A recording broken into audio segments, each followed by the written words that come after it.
陈丽君是谁呀？就这样，这个炯炯是我们这个嵊州人，那么是我们的老乡啊，所以我对这个炯炯特别关照。那么他刚刚到小百花剧团的时候，我给他搞了一个《步步惊心》啊，那个戏呢也是比较时尚的一个戏。那么你在里面演那个叫什么？四爷，是一个比较重要的一个角色。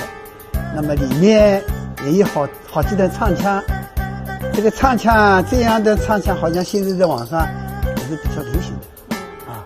那么这个炯炯呢，扮相俊美，唱腔优美。今天是来夸我的吗？当然要夸你了，我夸我们老乡呀啊！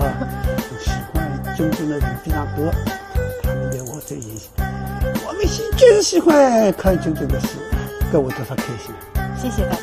还有一个呢，就是他在参加上海的优美中华，那个时候呢是侯振豪老师在初评的时候，他看了炯炯的演出以后啊，他就讲了一句话，他说这个演员下次一定奖。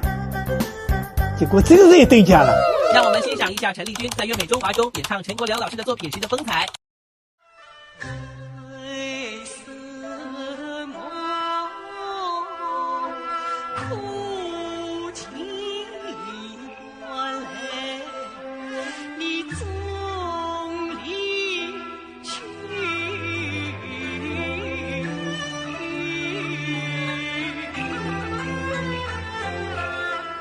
为什么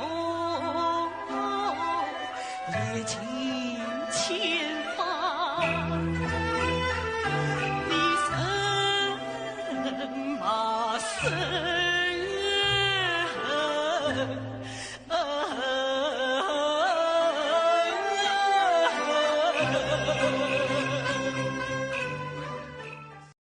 陈丽君就是陈杰初。这个你觉得？这个不是当然，那谈，我把你年轻的不一盏灯，挑选一下，截取一下啊。步步惊心，那个唱的怎么样？我觉得我那个时候唱的还是比较低的。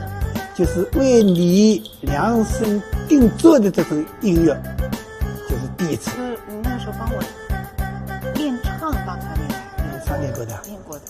我忘记掉了。我的专场你不是也来参加了？那么的压力很大嘞。就是这个专场是他演了一个牡丹亭，好多这个观众都会说，他说这个牡丹亭的两个小鬼，他是演得非常好啊，我就跟他们说很自豪，这个就是我们嵊州人啊。那次我为什么要把你叫过来重新再调整一下啊？我们就是在唱的时候呢，我们要更加仔细一点，把这个人物的这种内心刻画的这要内涵丰富一点，很多细节。他的唱腔的味道就是一个人物的一种内心的体现，每个音都要唱好，每个音都有一个故事。他为什么写一个哆？他为什么写一个嘞？他因为他在这个音高，在这个音区最适合他，发出一种心里的一种内心的一种情绪啊！你们知道？啊，今天给你上了课啊，希望你下次天天来上课。好的，这是我的荣幸。耶！让我们欣赏一下陈丽君在陈国良老师音乐会现场的风采。情人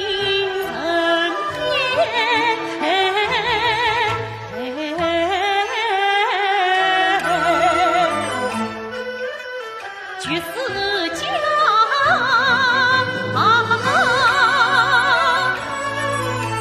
情像一层酸黄瓜。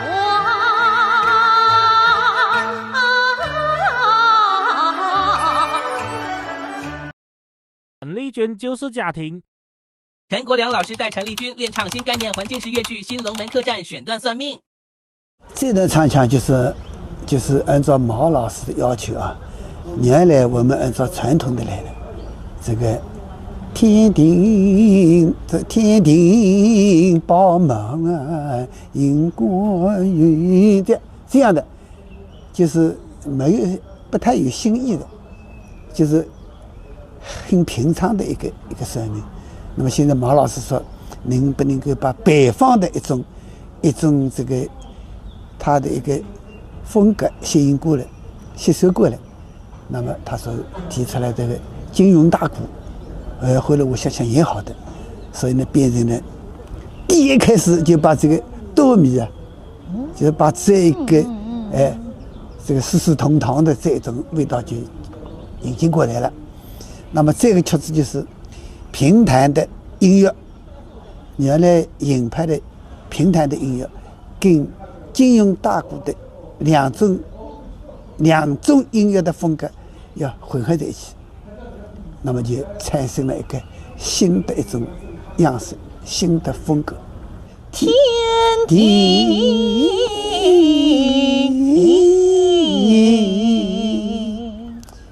一方面呢，它实际上在跟那个在开玩笑了，很诙谐的感觉。天地，我这里看手相以后，那天地，天地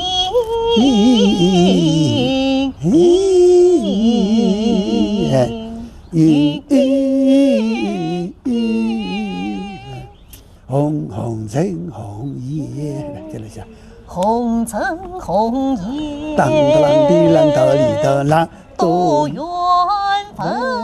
那个文字啊，要慢慢的出去。多缘分，多缘分，